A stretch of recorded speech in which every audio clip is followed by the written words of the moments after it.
Hey there, it's me, Madam Onca. Welcome to Totally Tea and Tarot, a little video blog series where we are walking our way through the 78 cards of a traditional tarot deck.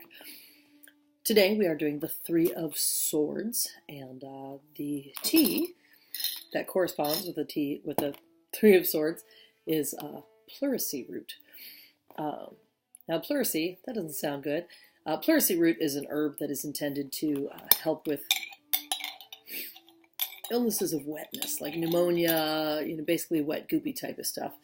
In this case, it tastes kind of like lukewarm twigs. I actually have it in a mix here with feverfew and some other things.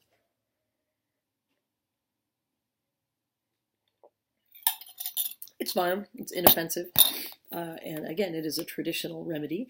I think it's interesting that with swords being the suit of air, that pleurisy, that the herb has this distinct overtone, as well as the illness of sort of dampness.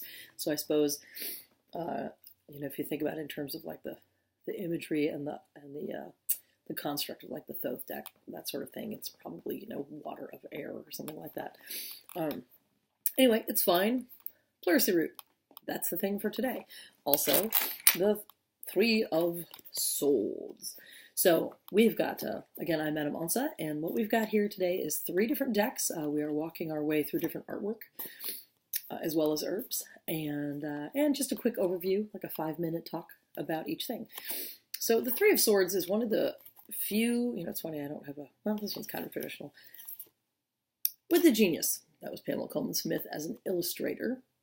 And from what we understand, the major arcana cards were very sort of intensely choreographed for her by Waite, the guy who commissioned the deck. The minor cards, he was kind of like, you do you, just make sure it ends up having the right meanings. So it appears that she had a lot more artistic latitude, we might say. And in virtually every one of the minor arcana, the smaller cards, the Ace to Tens, there is a picture of someone having an experience.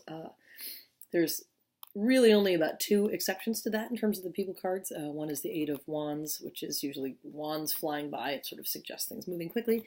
And often the Three of Swords. This card is traditionally known as heartbreak or betrayal. The Swords cards, as I have alluded to earlier in this blog series, typically describe difficulties. And they are often the difficulties that we get ourselves into. Hindsight being 20/20, we always go, oh yeah, of course, it's that thing I do. Now this is the Steampunk Tarot, which is got some lovely art in that particular genre. It's new to me. I'm just getting to know the deck right now. By the way, look at the lovely back. Very nice. Throw some gears on it. And this is a pretty traditional rendering, actually, Pamela Coleman Smith's image, which was a heart that had been speared through by several swords. There's no people involved. It's just sort of the experience that you have.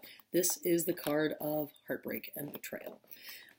Typically, it describes that in the Two of Swords, you were in that place of being like, well, should I jump? Should I not jump? Should I take action?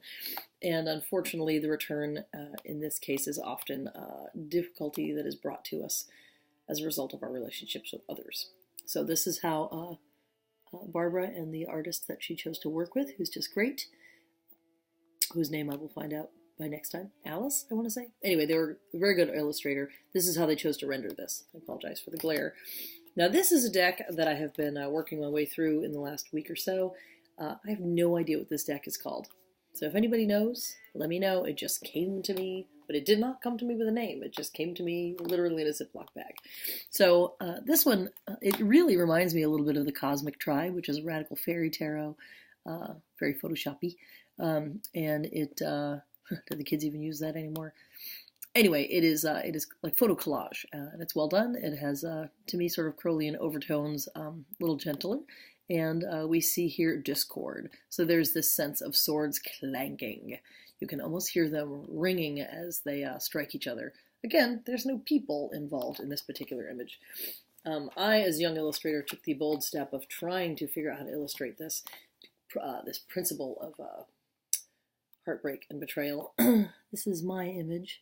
So we see there's some sort of a message stuck to the wall. There's a person leaning against the wall for support. They clearly are feeling threatened or bereft. There's a door in the distance. with just a glimmering of light, but it sort of looks like bars, but it sort of looks like an exit. And then here in this mirror in the foreground, there's a suggestion of a cloaked figure. It's intended to be menacing. Honestly, I don't know if this is a better illustration in any way than Pamela Coleman Smith's streak of narrative genius, but it was my effort to communicate the complex of emotions that come up with this card, which is basically, this is that thing you do, this is how it's happening, and unfortunately, you are just moving your way through this bout of heartbreak. Swords, again, are representative of the intellect, decision-making powers, communication, and boundaries. And if we look at that place where those different aspects come together, it is easy to understand how we might find ourselves in some sort of interpersonal difficulty around boundaries and communication, possibly ideas.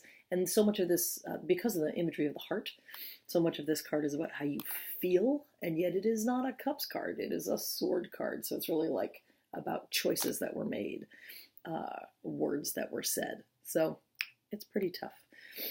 Again, if anybody knows what this deck is, please let me know. You can let me know either in the comments or you can find me on the internet. I made this deck, which is the World Spirit Tarot, and it is linoleum blocks. It is in its second edition, so you can get that for me if you like that sort of thing. And I'd love to make a plug for Barbara Moore and the lovely deck that she helped to put into motion over here, the Steampunk Deck. And don't forget to drink your herbs. You can find me on the internets.